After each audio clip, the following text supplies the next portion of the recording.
Nah, Al-Quran tadi diturunkan secara mutawatir. Maksudnya adalah Al-Quran ini tadi diturunkan secara bertahap atau berturut-turut. Ya, maksudnya apa? Jadi Al-Quran itu, Al-Quran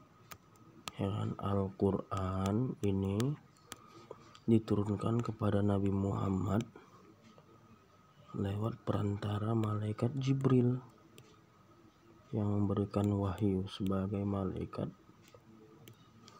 ya, diturunkan Allah kepada Nabi Muhammad melalui Jibril. Oke, nah, dan ayat-ayat Al-Quran itu, wahyu itu diturunkan secara bertahap. Itulah tadi maksud dari mutawatir itu tadi. Al-Quran sampai kepada kita secara mutawatir bertahap. Nah, hikmahnya apa, Ustadz? Kenapa Al-Quran itu diturunkan secara bertahap?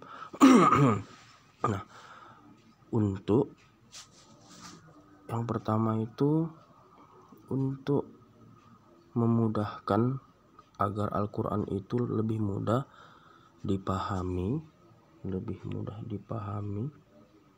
ya, dihafal dan dilaksanakan atau diamalkan. Inilah hikmahnya. Al-Quran itu diturunkan secara bertahap oleh Allah kepada kita, ya, agar lebih mudah dipahami, lebih mudah dihafal dan diamalkan. Kemudian, nah, Al-Quran itu diturunkan secara bertahap juga untuk menjawab permasalahan umat pada saat itu. Nah, misal nih tentang larangnya meminum khamar, ya, larangan minum khamar.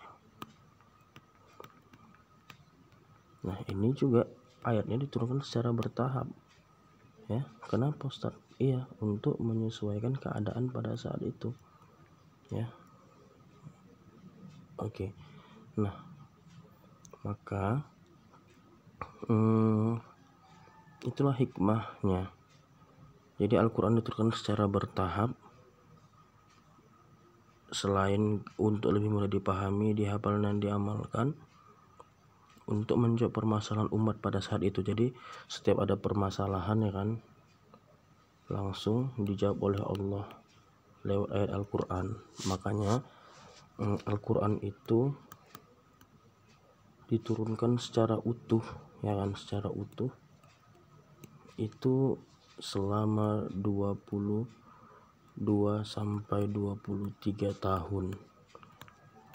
Barulah Al-Quran itu turun secara utuh dan dibukukan pada masa kekhalifahan. Ya, khalifah siapa? Utsman bin Affan. Oke, nah, selain itu untuk mendidik umat secara bertahap, ya. Jadi memang dalam budaya agama kita itu segala sesuatunya itu harus secara bertahap, bahkan untuk mendidik pun harus bertahap agar orang itu lebih mengerti. Nah, selain itu sebagai bukti kebesaran Allah. Oke, ya. Nah, di buku kita, di kitab kita halaman 16 tadi, situ sudah dijelaskan mengenai ta'rif Al-Quran tadi. Nanti boleh kalian catat, ya, sebagaimana Ustaz jelaskan tadi. Nah, Alkitab ini atau Al-Quran ini adalah hujjah. Alkitab atau Al-Quran ini adalah hujjah. Nah, hujjah ini apa, Ustaz? Hujjah ini adalah dalil, ya, dalil.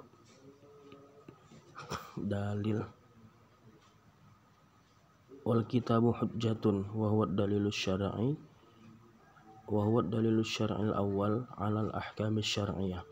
Dan kitab itu adalah hujjah atau dalil, yaitu dalil syariat yang pertama terhadap hukum-hukum syariat. Nah, telah ditetapkan bahwa Jika kita menjumpai suatu permasalahan dalam kehidupan sehari-hari, maka rujukan pertama kita adalah Al-Quran. Ya, kenapa Ustaz? Iya, karena sejauh ini Al-Quran lah yang sangat murni, tetap dijaga keasliannya oleh Allah langsung.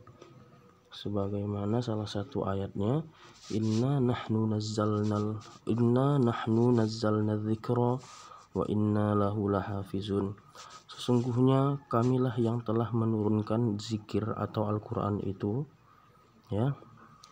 Wa inna lahu lahafizun, dan kami jugalah yang menjaganya. Nah, Al-Quran itu sudah dijamin Allah langsung keasliannya. Jadi Al-Quran yang kita baca hari ini, ya, Al-Quran yang kita baca hari ini itu sama dengan Al-Quran 14 abad yang lalu. Ya. Kenapa Ustaz? Iya, sama. Karena apa? Karena Allah langsung yang menjaga Al-Quran tadi.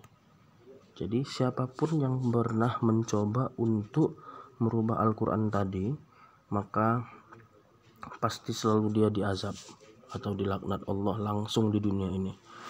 Maka tidak heran akhir-akhir ini kemarin ada beberapa orang-orang yang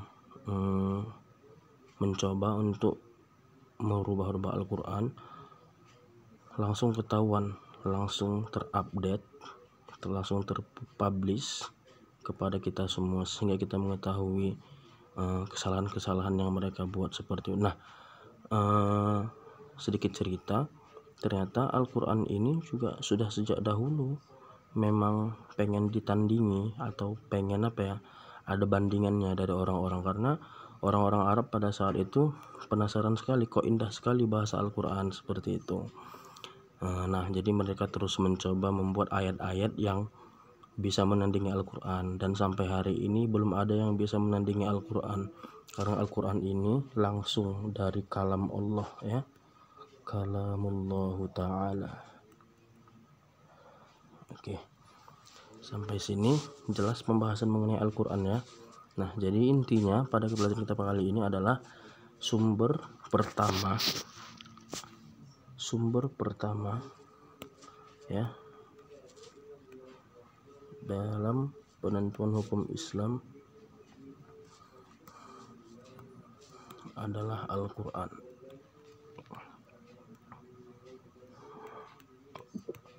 Ya.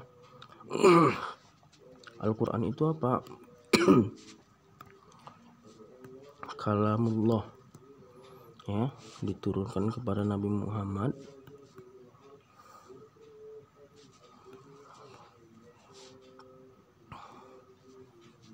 ya, kemudian bilisanin Arabiyyin,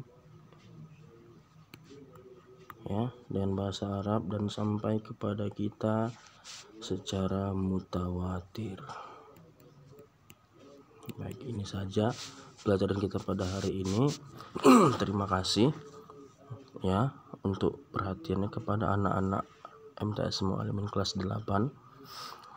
Untuk tugasnya nanti akan saya berikan langsung lewat WhatsApp kita. Baik, pelajaran kita telah selesai. Terima kasih. Tetap jaga kesehatan dimanapun berada, dan tetap menggunakan protokol kesehatan dimanapun kalian berada, dan mari sama-sama kita berdoa untuk kepulihan bumi kita, agar kita dapat lagi bertemu tatap muka secara langsung sebagaimana mestinya. Baik, ini saja, that's all from me. Assalamualaikum warahmatullahi wabarakatuh.